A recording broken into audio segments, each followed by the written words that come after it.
Hey, this is Steve Schmid again for another session. Today what I want to talk about is the different configurations for your electric pump. You know, when we ask for you guys to fill out a quote, what we want to know is what type of electric pump configuration you have. There's really two out there. There's either where the pipe, the discharge for the submersible pump, comes through the cap. So it actually exits through the top of the cap and through the top of the well. And then the other type is what's called using a pitless adapter. Pitless adapter actually brings the water, the discharge, through the casing underground. The best way to know what you have is visually, and we'll show you here a picture of what a pipe through the cap configuration looks like, as well as what a pitless configuration looks like. It's pretty easy to tell just by looking at the cap. But the typical configuration is, if you live in an area where it freezes, you're probably on a pitless adapter. Because they want to make sure all that plumbing is underground and it's protected from the freeze.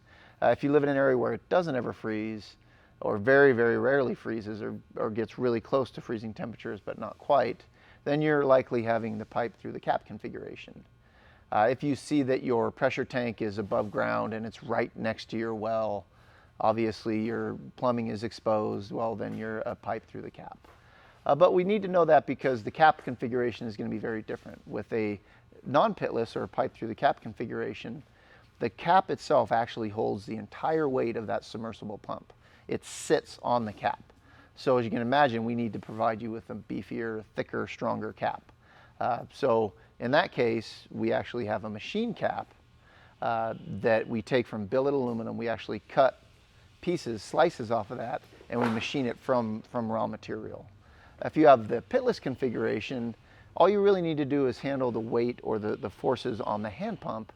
And what we do is we take a cap that's manufactured by somebody else and we modify it or machine it to handle the mounting of the simple pump because it's strong enough to handle the forces that are required for that, for the hand pump.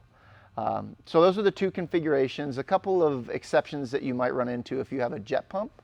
The jet pump actually can be either one. You can have a jet pump that exits through the casing underground through a pitless, or you'll see two actual pipes that are coming out of the top of your well. So while the type of pump may be different, the configuration or where those pipes are exiting the casing are going to be the same. If you have any other questions about this, again, you can give us a call. I thank you for your time. Please don't forget to subscribe, and we'll talk to you next time.